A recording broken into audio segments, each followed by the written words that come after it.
Quedamos en esta preciosa promesa del Señor, donde Él dice, nos dice a todos nosotros, y si me fuere, y os preparare lugar, vendré otra vez, y os tomaré a mí mismo, para que donde yo estoy, vosotros también estéis. Sabemos que la venida del Señor por su iglesia no está precedida de señales. No tenemos que esperar el cumplimiento de ninguna señal para que el Señor venga en busca de su iglesia. Pero, atención a este pero, hay varios indicios que indican su proximidad. ¿Qué indicios están ocurriendo en el mundo que nos alertan para pensar que la venida del Señor está cercana? Primero, el aumento de la maldad, la violencia y la corrupción, como en los días de Noé. Actualmente el mundo está tan corrompido, está aumentando cada vez más la maldad, la violencia, quizás peor que en los tiempos de Noé. Segundo indicio, el aumento de la sodomía, como en los días de Lot. Realmente es alarmante cómo ha crecido este movimiento, el famoso orgullo gay, tanto que faltan letras en nuestro abecedario para que estos grupos se manifiesten al mundo entero, los LGTB, lesbianas, gays, travestis, bisexuales, etcétera, etcétera. No hay duda que también la sodomía ha aumentado tanto o más que en los días de Lot. Y lo que está ocurriendo en el Medio Oriente, la creciente hostilidad, el aumento de la hostilidad en el Medio Oriente.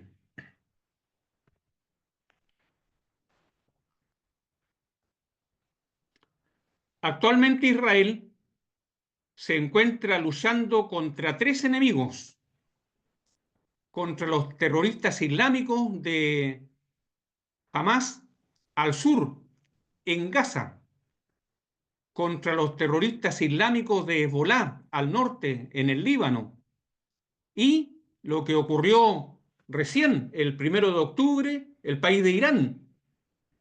Fíjense que el país de Irán está a 2000 kilómetros de Israel. Irán es lo que era el imperio persa en la actualidad. Este país de Irán es uno de los países que más odia a Israel. Lo que más anhelan los iraníes es tener la bomba atómica para descargarla y hacer desaparecer a su enemigo acérrimo, Israel. Irán financia a estos terroristas. Irán financia y prepara a estos terroristas de Hamas y de Hezbolá. Se llaman el eje de la resistencia, que incluye, además de Irán, además de estos terroristas, el eje de la resistencia incluye a Siria, Líbano, Irak y Yemen. Ellos se llaman el eje de la resistencia. ¿Contra quién? Contra Israel, contra Estados Unidos. A Israel ellos le llaman el pequeño Satán. A Estados Unidos le llaman el gran Satán. Por su parte, Israel y Estados Unidos se refieren a estos países como el eje del mal. Aquí tenemos un mapa, importante conocer la ubicación de estos países. Aquí tenemos un mapa del Medio Oriente. ¿Dónde está Israel aquí? El pequeño Israel. Si alguien no sabe dónde está Israel en un mapa, le cuesta ubicarlo en el mapa, en un mapa mundi, por ejemplo. Bueno, aquí a la izquierda, ahí está el pequeño Israel con su capital Jerusalén. Al norte de Israel se ubica el Líbano, al norte de Israel se ubica el Líbano, el país de Turquía y el país de Siria. Al este de Israel se ubica el país de Jordania, el país de Irak e Irán. Y al sur de Israel está Egipto, está Arabia Saudita, está Sudán y está Yemen. Imagínense, tremendos países. Qué grandes son estos países que circundan al pequeño Israel. Y todos estos países con los cuales Israel limita, todos estos países limítrofes aledaños a Israel son enemigos acérrimos de Israel, porque son países árabes y países musulmanes. Miren, en el norte está Líbano, Siria y Turquía, que suman 120 millones. Por el lado este está Jordania, Irak e Irán, que suman 150 millones. Por el lado sur está Egipto, Arabia Saudita, Sudán y Yemen, que suman 240 millones. En total, rodeando al pequeño Israel, 510 millones. ¿Sabes cuántos judíos hay en Israel? En Israel hay solamente 9 millones y medio. 9 millones y medio contra 510 millones. El pequeño David contra el gigante Goliat. La historia se repite. La población árabe y la musulmana suman actualmente más de 1.800 millones y tanto los árabes como los musulmanes por ideología religiosa, por ideología política, odian, aborrecen a Israel.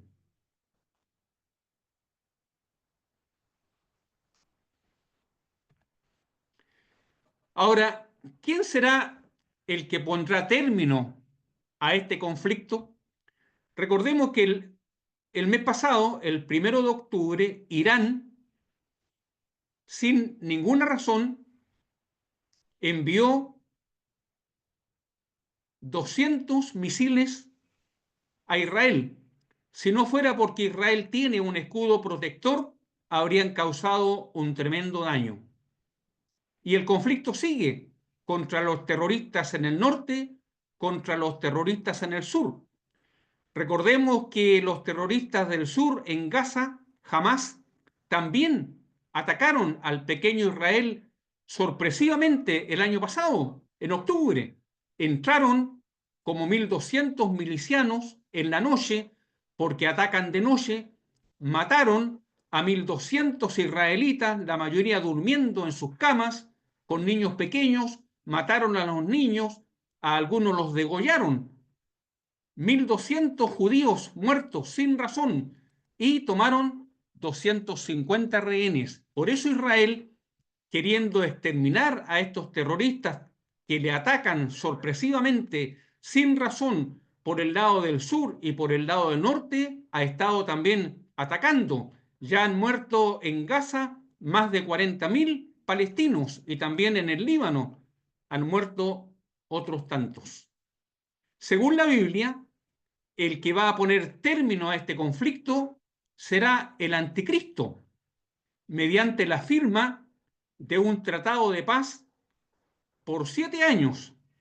Pero sabemos muy bien, por lo que la Biblia enseña, que esta paz que el anticristo logrará será una paz de corta duración, porque luego vendrán las guerras a nivel mundial y los terribles juicios del Apocalipsis. Pero estos juicios del Apocalipsis no podrán caer mientras la iglesia está aquí en la tierra. La iglesia tiene que ser quitada para que haga su aparición el anticristo y entonces caigan los terribles juicios que tenemos descritos en el libro del Apocalipsis.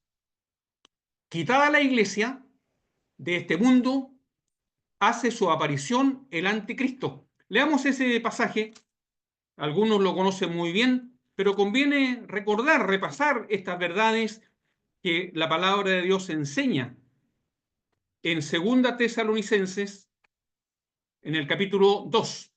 Aquí la palabra declara, capítulo 2, versículo 7, que ya está en acción el misterio de la iniquidad, solo que hay quien al presente lo detiene, hasta que él a su vez sea quitado de en medio, y entonces se manifestará aquel inicuo, a quien el Señor matará con el espíritu de su boca y destruirá con el resplandor de su venida. Inicuo cuyo advenimiento es por obra de Satanás, con gran poder y señales y prodigios mentirosos, y con todo engaño de iniquidad para los que se pierden, por cuanto no recibieron el amor de la verdad para ser salvos. Por esto Dios les envía un poder engañoso para que crean la mentira. Y miren lo que es el 12, a fin de que sean condenados todos los que no creyeron a la verdad, sino que se complacieron en la injusticia. ¿Qué dice el versículo 7? Que ya está en acción el misterio de la iniquidad, solo que hay quien al presente lo detiene. ¿Quién detiene la aparición del misterio de la iniquidad, la manifestación del anticristo en el mundo? Es el Espíritu Santo presente en la iglesia. Cuando la iglesia sea quitada, con ella subirá el Espíritu Santo y entonces se manifestará el inicuo, el hombre de pecado, el hijo de perdición, el anticristo.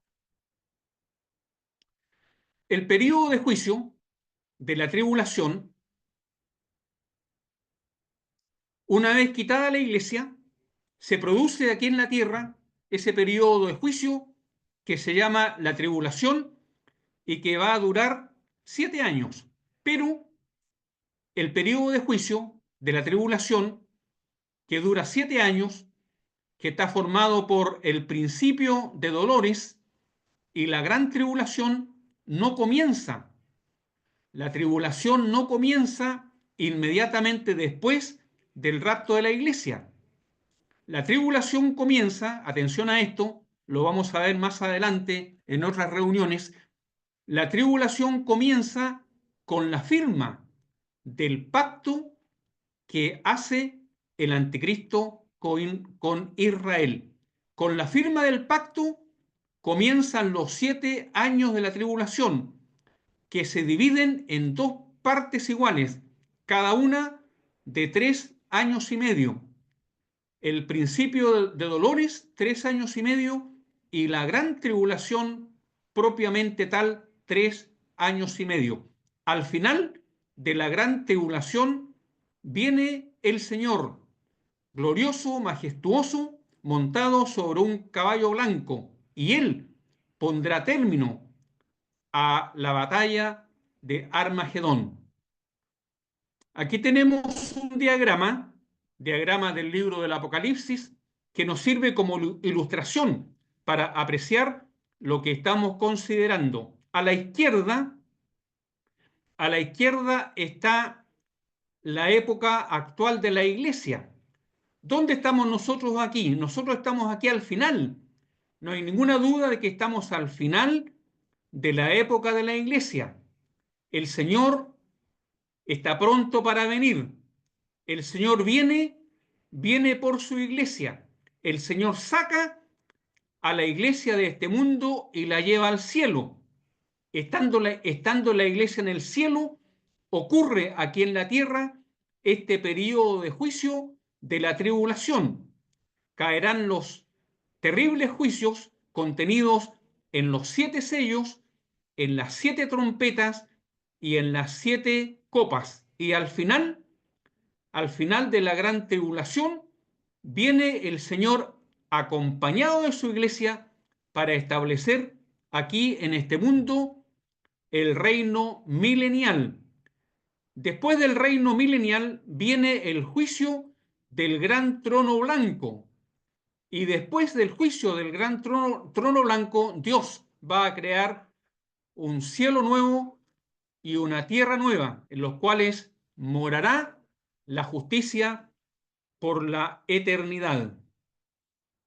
Los judíos, actualmente Israel, sobre todo los judíos ortodoxos, los que creen en la Biblia, en el Antiguo Testamento, para ellos la Biblia es solamente el Antiguo Testamento, porque todavía no creen que Jesús de Nazaret, el que murió crucificado, sea el Mesías.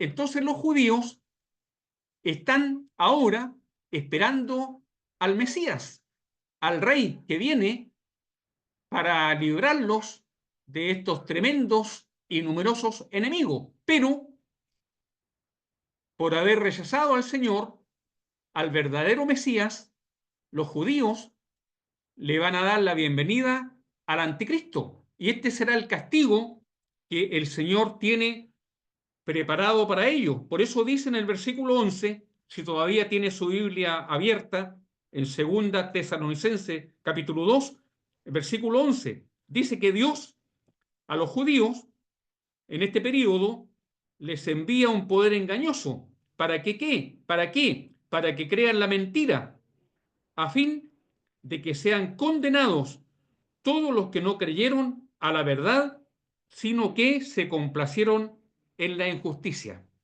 Los judíos, por haber rechazado al Señor, el verdadero Mesías, Dios les enviará un poder engañoso. ¿Para qué? Para que crean la mentira, para que le den la bienvenida al anticristo y le reciban a él como si fuera el Mesías enviado del cielo.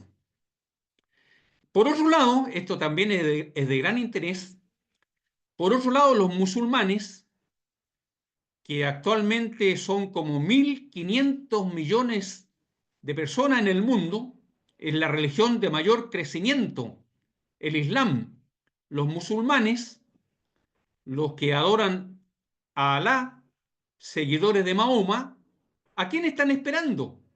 Están esperando a su propio Mesías, que le llaman Al-Mahdi.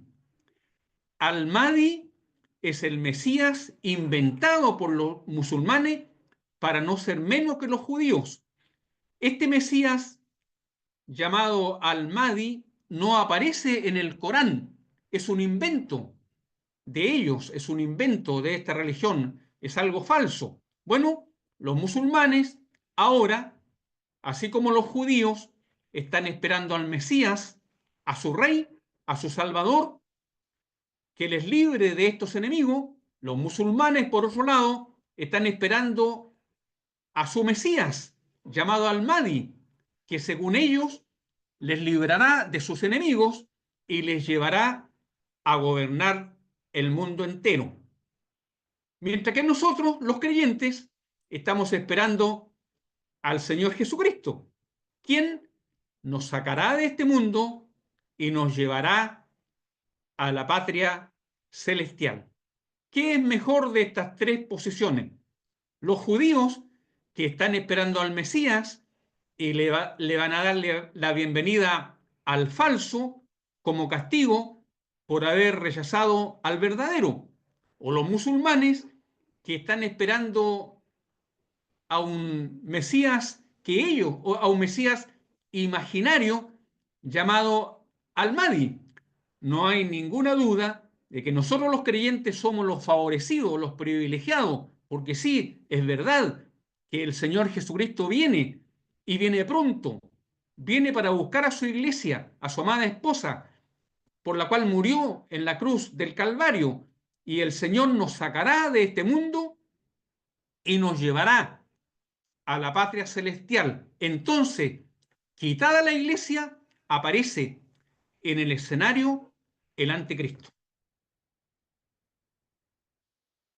Bueno, Medio Oriente es un polvorín bélico y los conflictos que hay allí culminarán con la batalla de Armagedón. En Zacarías 14, Dios dice que reunirá a todas las naciones para pelear contra Jerusalén. En la batalla de Armagedón, ejércitos confederados de las diferentes partes del mundo subirán a Jerusalén para destruir al pueblo de Dios. Ese es un intento. Por otro lado, Apocalipsis, capítulo 19, dice que la bestia, el anticristo, comandará a los reyes de la tierra y a sus ejércitos para guerrear. ¿Contra quién? Contra el Señor que desciende del cielo, montado sobre un caballo blanco. ¡Qué ingenuo es Satanás! Satanás siempre peca de ingenuo. ¿Por qué? Porque primero incita a las naciones para que suban a Jerusalén para destruirla.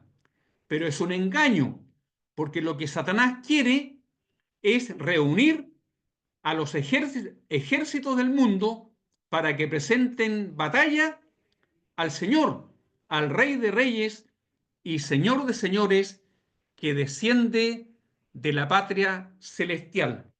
Al Señor le bastará una palabra para destruir a todos sus enemigos, para le bastará un ángel para atar a Satanás y echarlo al abismo, encerrarlo en el abismo por 1000 años, para que él, sin oposición, reine por 1000 años aquí en la tierra con su capital en Jerusalén.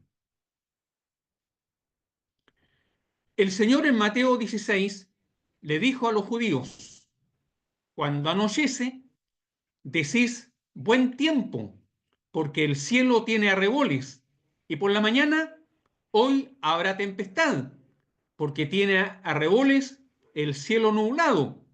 Hipócritas, los trató de hipócritas. ¿Por qué? Porque sabían distinguir el aspecto del cielo, atención a esto, más las señales de los tiempos no podáis, que no caigamos nosotros en este pecado de los fariseos, que no supieron distinguir las señales de los tiempos, que les avisaban claramente que el Señor que nació en Belén vendría a ellos como su rey, pero por no estar atento a estas señales, a su Mesías lo rechazaron y lo crucificaron. En Lucas 21, el Señor nos dice a nosotros: cuando estas cosas comiencen a suceder, erguíos y levantad vuestra cabeza. ¿Por qué? Porque vuestra redención está cerca. Hermanos, estas cosas que están ocurriendo, la maldad, la corrupción, la violencia, como en los días de Noé, el aumento de la sodomía, del lesbianismo, como en los días de Lot, y el aumento de la hostilidad, de las guerras en el Medio Oriente, nos avisan que nuestra redención está cerca. ¿Y qué tenemos que hacer nosotros? Tenemos que levantar nuestras cabezas. Debemos levantar nuestras cabezas sabiendo que nuestra redención está cercana. ¿Qué estamos haciendo, hermanos? ¿Estamos conscientes de que estos indicios, estos grandes indicios de lo que está ocurriendo actualmente en el mundo, nos avisan que la venida del Señor está cercana, que falta muy poco tiempo para que Él venga? Hermanos, debemos aprovechar el poco tiempo que nos queda para servir y honrar al Señor antes que sea demasiado tarde, porque cuando estemos con Él ya no podremos hacer lo que aquí podemos hacer: ganar almas para el Señor, dar un testimonio honroso a su nombre. Tenemos que olvidarnos del pasado. No importa lo que haya pasado con nosotros en el pasado, eso se fue, eso ya murió. Lo importante para con el Señor es ahora y de aquí en adelante. Levantemos nuestras cabezas, pongamos nuestra mirada arriba, donde está el Señor sentado a la diestra de Dios, y ocupémonos en las cosas espirituales, haciendo tesoros en el cielo, donde ni la polilla ni el orín corrompen, y no aquí en la tierra, donde lo material quedará aquí. Nada de lo que tenemos, nada de lo que nos preocupa en este mundo, llevaremos a la patria celestial. Desnudos salimos del vientre materno y desnudos partiremos de este mundo. Solamente valdrá lo que cada uno habrá atesorado en lo espiritual. Así que, hermanos, redimamos el tiempo de aquí en adelante, sirviendo y honrando al Señor, que es lo único que realmente vale la pena hacer. Bueno, en vista de la inminente venida del Señor, les invito, hermanos, a meditar en los dos acontecimientos relacionados con la iglesia luego de su arrebatamiento. Primero, el tribunal de Cristo, las bodas del Cordero. Este será el tema a tratar en estos días martes. El tribunal de Cristo, las bodas del Cordero. Nuevamente nuestro diagrama. Aquí estamos nosotros, estamos cercanos a la venida del Señor. Viene el Señor, ocurre el arrebatamiento de la iglesia es sacada de este mundo, aquí en la tierra comienza el período de la tribulación, pero arriba en el cielo cuán diferente. La iglesia primero pasará por el tribunal de Cristo, juicio para la iglesia, juicio del Señor para su iglesia. Y luego, qué maravilla, ocurrirán en el cielo las bodas del Cordero. Si la palabra no lo dijera, ¿quién habría imaginado que en el cielo se celebrarán unas bodas? Cuán hermosas son las bodas. Cuánto nos gusta cuando alguien nos invita a participar en su boda. Asistimos gustosos, con el regalo apropiado. No hay nada más hermoso aquí en la tierra que una boda, la boda de un familiar, de un amigo. Si una boda aquí en la tierra es algo atractivo y hermoso, ¿cuánto más hermoso y atractivo serán las bodas del Cordero? Acontecimiento que la corte celestial está esperando ávidamente para que ocurra. Así que comencemos con el tribunal de Cristo. Hay tres juicios en relación con los creyentes, tres juicios principales. ¿Cuáles son estos tres juicios? Primero, en relación con el pasado, el juicio de Dios como pecadores, el juicio por nuestros pecados. Segundo, hay un juicio en el presente, el juicio de nuestro Padre Celestial para con nosotros como sus hijos. Tercero, hay un juicio en relación con el futuro, el juicio del Señor para nosotros como sus siervos. Primero, como pecadores, fuimos juzgados en la cruz, donde el Señor, cual sustituto, llevó nuestros pecados. Atención a esta verdad. Nuestros pecados, el Señor los llevó. El Señor sufrió en la cruz lo que nosotros merecíamos sufrir, de tal manera que no hay juicio para el creyente, no hay juicio por los pecados del creyente, porque ya nuestros pecados fueron juzgados y castigados en la cruz, en la persona del Señor.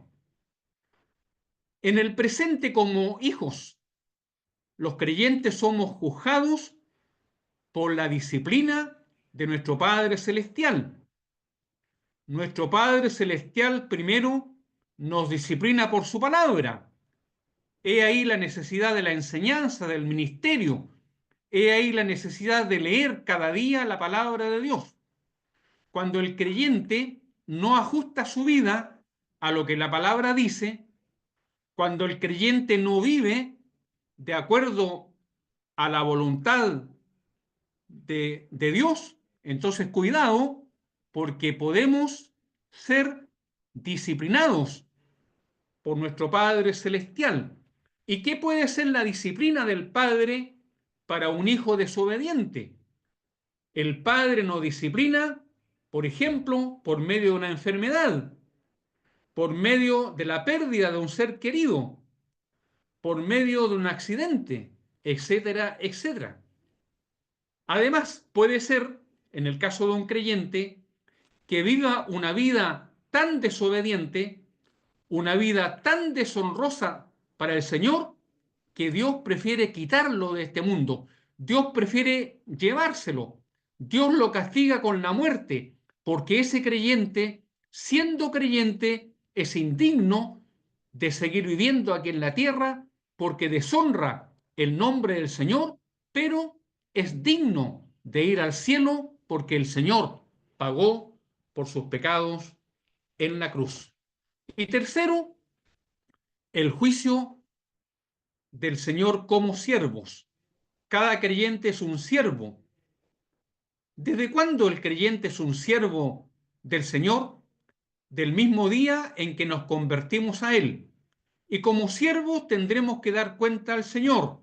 Seremos juzgados en el futuro, en el tribunal de Cristo, por nuestro Señor y Salvador. Hay dos textos en la Biblia que hablan del tribunal de Cristo. Vamos a Romanos. A pesar de que los textos, la mayoría de los textos, están colocados en la pantalla, conviene leerlos directamente en la palabra de Dios. Así que los que tienen sus Biblias, acompáñenme a la lectura en Romanos 14. Los demás, miren el texto en la pantalla. Romanos 14, versículo 10.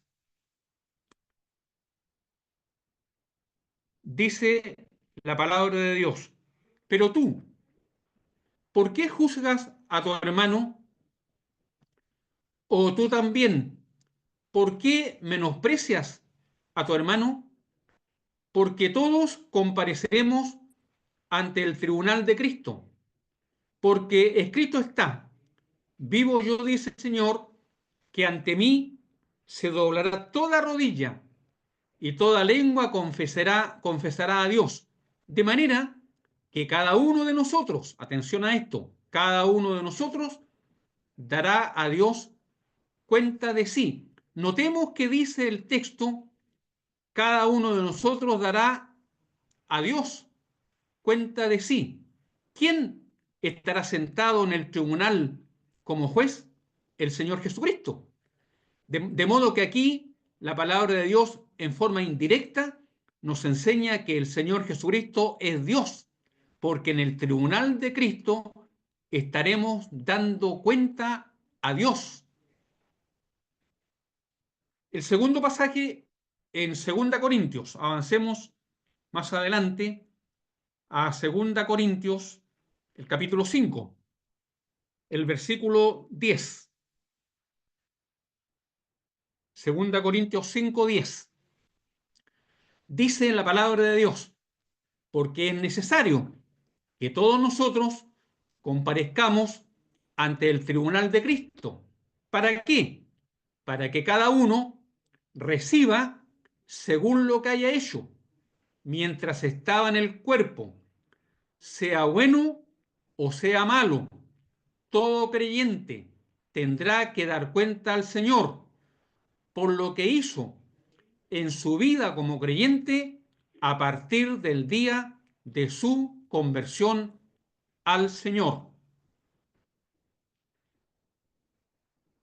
Atención a esta verdad, a estas verdades. Entre más bendiciones hemos recibido, llámese talentos, dones, tiempo, recursos, etcétera, mayor responsabilidad tenemos de usar esas bendiciones para la gloria de Dios.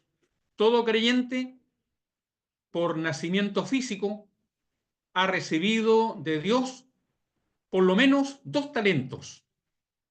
Todo creyente, por el nacimiento espiritual, ha recibido de parte de Dios por lo menos 2 dones.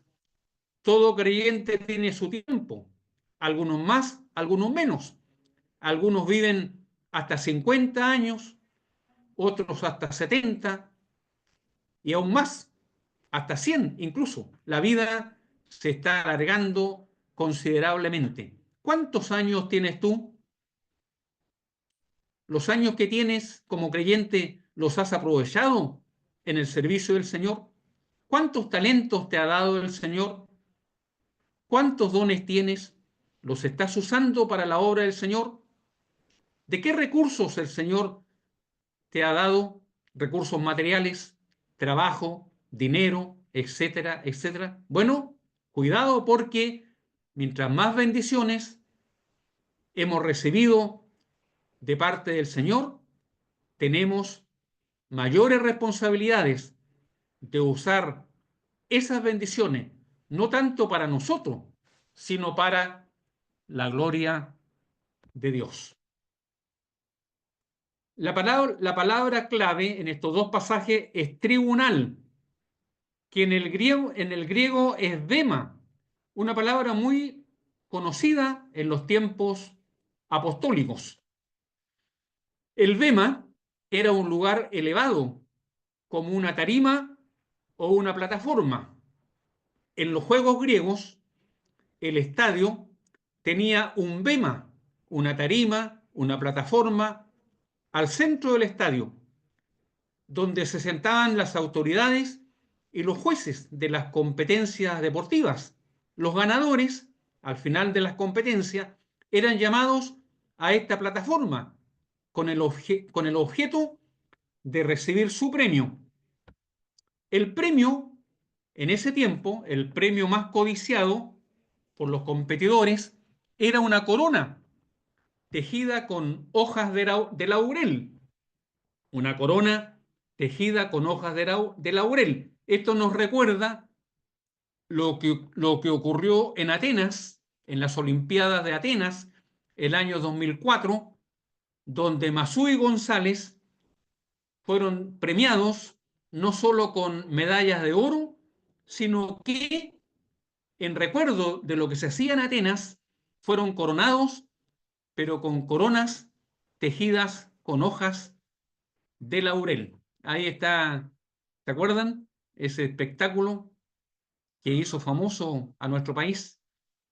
Masú y González en el tenis se destacaron ganando oro para Chile en las Olimpiadas, cosa que ningún otro deportista jamás en la historia del deporte chileno ha logrado. Pero lo que destaco son las coronas, que eran el premio más codiciado en las competencias deportivas en los tiempos apostólicos. Los premios no los entregaban los jueces de las competencias deportivas, sino el gobernador o algún personaje importante de la ciudad. Arriba, en el centro de la tarima, se sentaba este personaje que entregaba los premios. Entonces, ¿qué idea se asocia con el bema, con el tribunal? No la idea de juicio o castigo. No hay juicio ni castigo en el tribunal de Cristo. Lo que habrá será gozo, distinción y recompensa. Será un día de gran regocijo en el tribunal de Cristo. El pecado no se juzgará, porque los pecados del creyente ya fueron juzgados en la cruz, y Dios no juzgará los pecados 2 veces. Leamos ese versículo que considero muy importante, que algunos saben de memoria. Leamos Romanos capítulo 8, el versículo 1. Romanos 8:1. Miren lo que dice la palabra de Dios. Dice, ahora pues, ahora, en este momento, ahora pues, ninguna condenación hay para los que están en Cristo Jesús. Esto es lo que dice el texto. Dice, ahora ninguna condenación hay para los que están en Cristo Jesús. Punto. Lo que sigue es un agregado, porque los traductores de la Biblia como que no podían dar crédito a lo que la palabra dice. Pero ¿qué dice la palabra de Dios? Dice, ahora pues, ninguna condenación hay para los que están en Cristo Jesús. Sabe que la palabra condenación en el original es juicio. Y este texto debiera leerse así. Ahora pues, ningún juicio hay.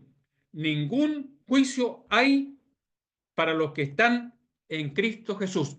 No hay juicio para ningún creyente en relación con los pecados, porque por los pecados el Señor pagó en la cruz. Eso tenemos que tenerlo muy claro. Partamos entonces viendo primero cuál será el tiempo para el tribunal de Cristo. El tribunal de Cristo ocurrirá inmediatamente después del rapto de la iglesia, como dice el Señor en Lucas 14. Él dice, cuando hagas banquete, llama a los pobres, los mancos, los cojos y los ciegos, y serás bienaventurado. ¿Por qué? Porque ellos no te pueden recompensar, pero te será recompensado. ¿Cuándo? En la resurrección de los justos. Cuando venga el Señor, los muertos en Cristo serán resucitados primero. Luego nosotros los que vivimos seremos arrebatados juntamente con ellos para subir al encuentro del Señor en el aire. Y aquí el Señor dice que la recompensa el Señor la otorgará en la resurrección de los justos. Por eso el tribunal de Cristo será inmediatamente después del rapto de la iglesia. Segundo, el lugar. De acuerdo con esto es posible que el tribunal de Cristo ocurra en el aire inmediatamente después del rapto de la iglesia, porque el Señor dice en Apocalipsis 22, he aquí, yo vengo pronto y mi galardón conmigo. ¿Para qué? Para recompensar a cada uno según sea su obra. El Señor viene con su galardón para recompensar al creyente. Por lo tanto, es posible que el tribunal de Cristo ocurra en el aire. Hay comentaristas destacados que piensan que será en el aire, pero hay otros comentaristas también destacados que piensan que será en el cielo. Pero ya sea que ocurra en el aire o en el cielo, será lo mismo. Tercero, el juez. ¿Quién será el juez? No debe caber duda alguna que el juez será el Señor, como dice, porque se llama el tribunal de Cristo. El juez, indudablemente, que será el Señor Jesucristo, por ello se le llama el tribunal de Cristo. En Juan 5, el mismo Señor dice, el Padre a nadie juzga, sino que todo el juicio dio al Hijo. Es solemne y alentador para todo creyente saber que el juez tuyo, el juez mío, será el mismo Salvador que nos amó hasta entregar su vida por nosotros. El Señor, atención a esto, el Señor hará una evaluación de nuestras obras con la bondad de su amor, no con severidad. Hay algunos que se equivocan con respecto a esto. El Señor no estará allí con la cara larga. El Señor no estará enojado. El Señor estará junto a su amada esposa, a su iglesia.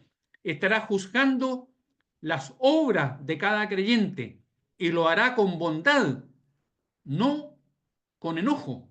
Él no estará enojado, sino que lo hará con severidad, porque obviamente Él estará muy contento al ver el fruto de la aflicción de su alma. Cuarto, los comparecientes. Todos los creyentes, compareceremos todos los creyentes en Cristo que formamos la iglesia. Cada creyente comparecerá en forma individual para que cada uno reciba la recompensa del Señor, según lo que haya hecho como siervo del Señor. Las obras malas serán quemadas por su inutilidad, pero las obras buenas serán recompensadas. La base. ¿Cuál será la base para esto?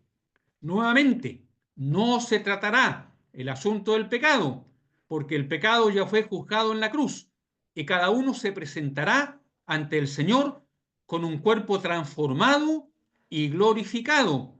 Estaremos con nuestros cuerpos en la presencia del Señor, cuerpos glorificados semejantes al cuerpo que tiene el Señor. Bueno, hay 4 pasajes en las Escrituras que nos enseñan cuál será la base para este juicio. Voy a dejar encaminado este tema para el próximo martes. Primero, se juzgarán nuestras actitudes. Interesante que el Señor parte por esto. Se juzgarán nuestras actitudes para con nuestros hermanos. En Romanos 14, el Señor dice, recibid al débil en la fe, pero no para contender sobre opiniones, porque uno cree que se ha de comer de todo, otro que es débil come legumbres, el que come no menosprecie al que no come, y el que no come que no juzgue al que come. Aquí se habla de el hermano débil en la fe. ¿Quiénes son los hermanos débiles en la fe? Los hermanos débiles en la fe, la palabra fe aquí es doctrina. Los hermanos débiles en la doctrina son aquellos que tienen poco conocimiento de la palabra de Dios. Y estos hermanos débiles, en los tiempos del apóstol Pablo, estos hermanos débiles con poco conocimiento, pensaban que comer carne era pecado y por ello comían solamente legumbres.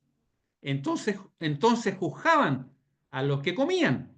Cuando un hermano débil veía a un hermano comiendo carne, pensaba mal de él, lo juzgaba, lo criticaba, pensando que estaba cometiendo pecado. Por otro lado, el hermano fuerte, el que comía carne, miraba en menos, menospreciaba al que no comía carne. Entonces, la palabra del Señor aquí nos advierte sobre esto, que no debemos juzgar a ninguno, porque el juez de nuestras acciones será el Señor. No debemos ni juzgar a un hermano, ni menospreciar. No debemos juzgar a un hermano por lo que hace, ni menospreciar a otro por lo que no hace. El juicio hay que dejarlo al Señor, porque solo el Señor conoce el corazón y sabe lo que nos motiva para hacer algo o para ir a alguna parte. Segundo, se juzgarán nuestras obras. En 2 Corintios 5, ya hemos leído, es necesario que todos nosotros comparezcamos ante el tribunal de Cristo para que cada uno reciba, según lo que haya hecho, mientras estaba en el cuerpo, sea bueno o sea malo. Se examinarán las obras del creyente. ¿Para qué? Para verificar su utilidad. En el servicio cristiano hay 3 propósitos por los cuales se realizan las obras. A ver, los que están escuchando, los hermanos que tienen más conocimiento, ¿cuáles son estos 3 grandes propósitos por los cuales nosotros como creyentes hacemos las buenas obras? Primer gran propósito, obviamente, para la gloria de Dios. Todo lo que hacemos, ya sea que comamos o bebamos o hacemos alguna otra cosa, siempre tiene que ser, primero, para la gloria de Dios. Segundo, para el beneficio del pueblo de Dios. Lo que yo estoy haciendo ahora, yo soy un siervo del Señor, un instrumento. Me tocó hoy día enseñar la palabra de Dios. ¿Para qué estoy enseñando la palabra de Dios? Espero que sea para la gloria de Dios y que sea para beneficio, para bendición del pueblo de Dios. Y tercero, para la salvación de los incrédulos. Entonces, estoy terminando. Es muy fácil entonces, es muy fácil, hermanos, averiguar si lo que yo estoy haciendo es agradable para con el Señor. Si lo que usted hace, si lo que yo hago es para la gloria de Dios, obviamente será honroso para Él. Si lo que yo hago, si lo que tú haces beneficia a los hermanos, obviamente eso a Dios le agrada. Y si lo que hago, si lo que tú haces se traduce en salvación para los incrédulos, entonces gloria a Dios por ello. Vamos a dejar hasta aquí esta primera parte de este tema y vamos a dar gracias a nuestro Padre Celestial. Te agradecemos, nuestro Padre Celestial, por el privilegio de estudiar estas verdades claramente indicadas, claramente reveladas en tu palabra para nuestro bien. Qué gran promesa la del Señor. Y si me fuere y os preparare el lugar, vendré otra vez y os tomaré a mí mismo, para que donde yo estoy, vosotros también estéis. Cristo el Señor viene pronto. Él dice, he aquí yo vengo pronto, y mi galardón conmigo para recompensar a cada uno según sea su obra.